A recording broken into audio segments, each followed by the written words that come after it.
Well, good morning, everybody. It's me, Mitch. I want to talk about, of all things, cholesterol again today. Because the more that I watch and the more that I observe, the more I think about why there's so much misunderstanding and misinformation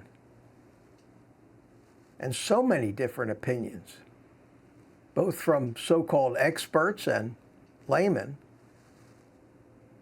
that how do you ever come to a conclusion about who to believe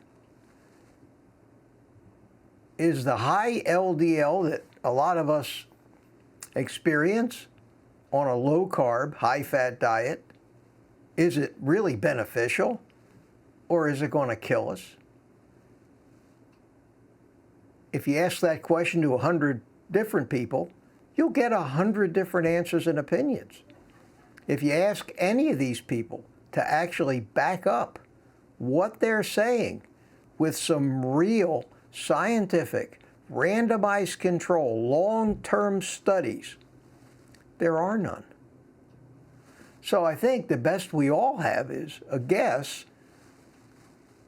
and look at and listen to all the different opinions and try to determine for ourselves what's credible.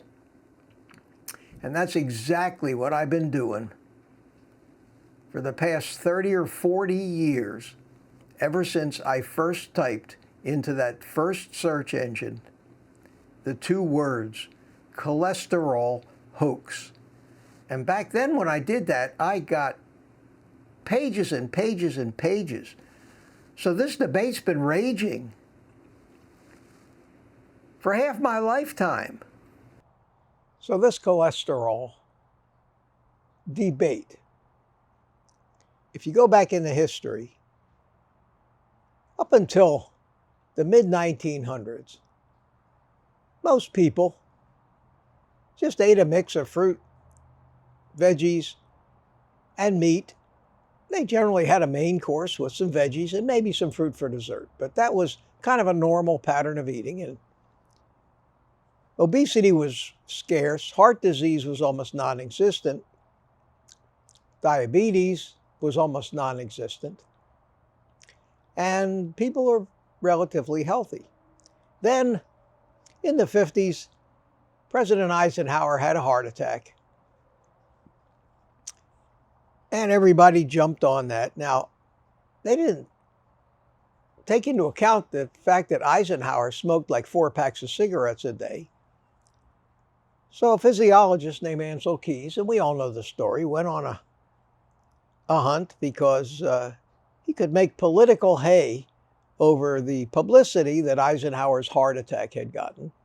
And he got it in his head that since there was fat or cholesterol in the arteries when they do autopsies, that you can't eat cholesterol or fat because it gets in your bloodstream. Now, anybody that understands basic digestive chemistry knows that just because something goes into your mouth, it doesn't just automatically go right into your bloodstream. If that was the case, we'd have all kinds of crap in our bloodstream, but that's too logical. So he came up with this, what he called the diet heart hypothesis, and he spent years trying to prove it. Now, the problem with a scientist who wants to prove a hypothesis to support his own reputation and his own theories is going to kind of be guilty of what we consider wishful thinking. He'll bias whatever evidence he has to support his views, and that's normal human behavior, and we all do that. And he did it, but he went a step further. He came up with this thing he called the 7-country study, and he cherry-picked out of 22 countries the 7 that fit right on this line of increasing heart disease based on increased cholesterol consumption, and left out all the other ones. One thing led to another, as it usually does in the world. And people didn't doubt this study, so they adopted it. And then the political guy that he was able to pretty well cancel and squash any competition. Other scientists that thought sugar was the problem were mercilessly defamed, John Yudkin being the most famous of those. Ansel Keys also got themselves on government commissions and boards. At the time, drafting the government's public health policy, and we all know what happened. Out comes the food pyramid. Meat gets demonized. Healthy vegetable oils, healthy whole grains, healthy fruits and vegetables get praised, and in no time, a diet that has sustained the human animal for 2 to 3 million years is labeled as deadly. And things that, as we've recently found out, are poisonous and harmful to the human body were labeled as healthy. The evidence for that is the sad state of the health of Western civilization today. There's so much evidence, stories just like that, studies, legitimate ones that show the higher your LDL cholesterol, and I hate to even use the word LDL cholesterol because LDL is not cholesterol. Cholesterol is a molecule. There can be no bad or good cholesterol. All cholesterol is identical. We're built from it. It's used to build our cell walls, to repair things, to sheathe the neuron connections in our brains. Without cholesterol, we are dead. It may be one of the most important molecules in the human body. And yet, through some convoluted process of ignorance, stupidity, deviousness, corruption, in the conventional wisdom of today, this absolutely necessary and beneficial molecule has become the target of a war designated to reduce its level in the human body to zero. In reality, what I found out by learning the biochemistry, by learning how lipoproteins work, how they're regulated, with observing the fact that almost routinely on a low-carb, high-fat diet, LDL shoots up, but HDL goes up and triglycerides come down. How can all those beneficial things that you get from eating what we're supposed to eat be helpful for you, and that one marker, that LDL, is killing you? It's impossible. It's impossible because of how evolution works. Survival of the fittest, natural selection. And since human beings were eating a mostly meat and fat diet for millions of years, you'd have to assume that their LDL cholesterol would have been raised to a deadly factor, and the human race would have gone extinct millions and millions of years ago. That's how natural selection works. Only the traits that help ensure survival get passed on to the later generations. It is evolutionarily impossible for that to be true. That's logic. And that's how I think. I apply logic to these things. So apply some logic to this. Then look at the studies that are done by people without agendas, without funding from corrupt companies, without funding from universities funded by big food and Coca-Cola and big pharma.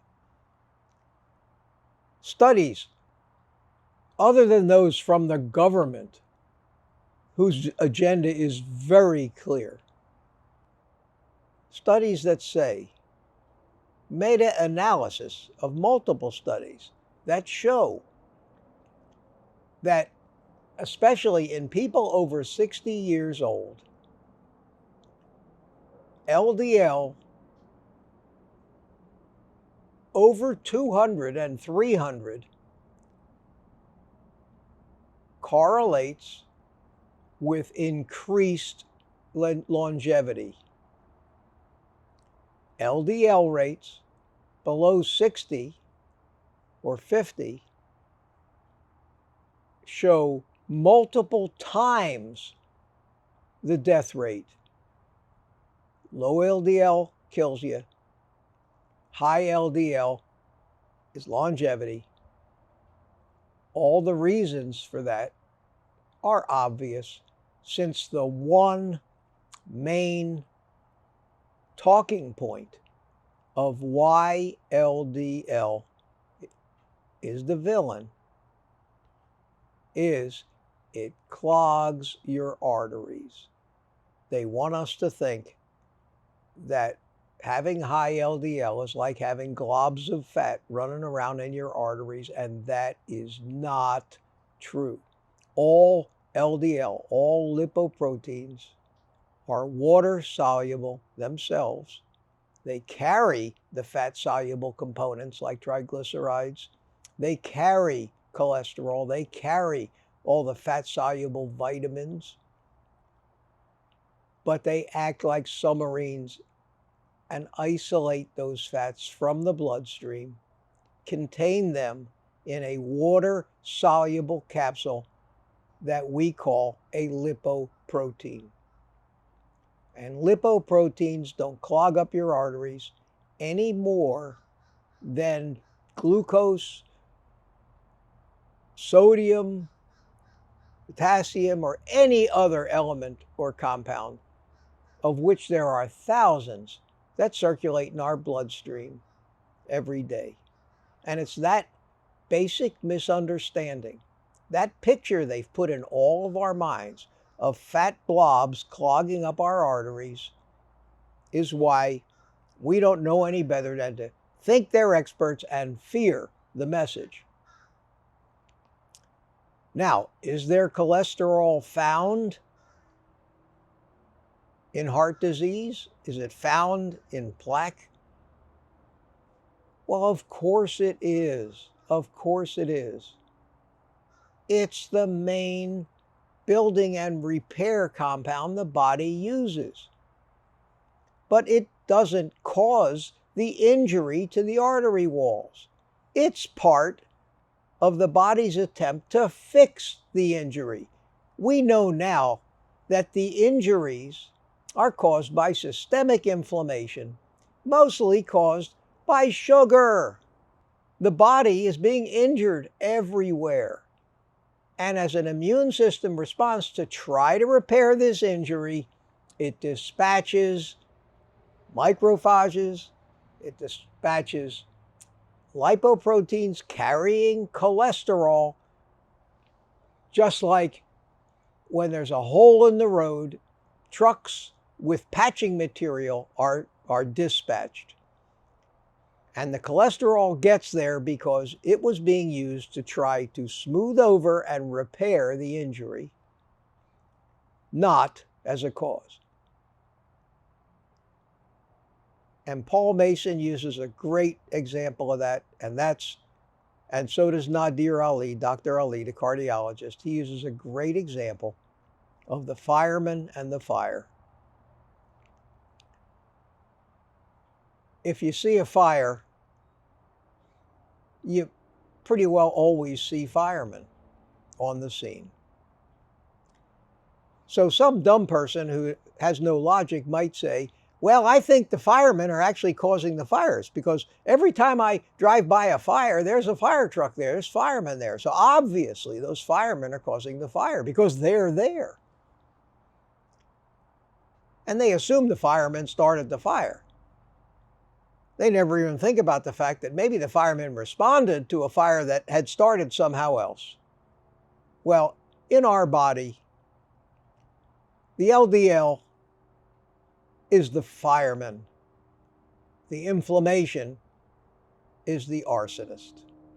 We know that. We've known that for years.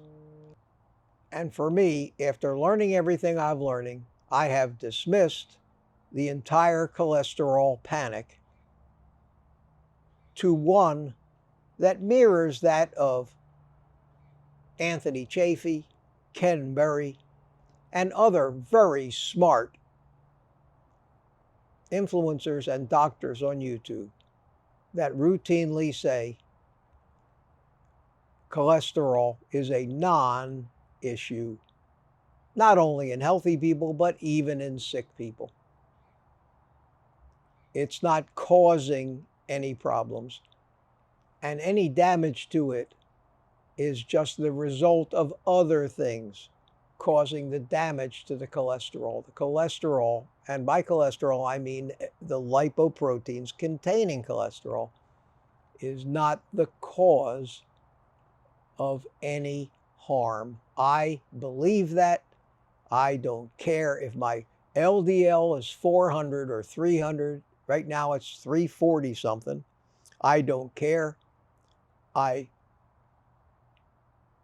fully agree that cholesterol, the higher, the better.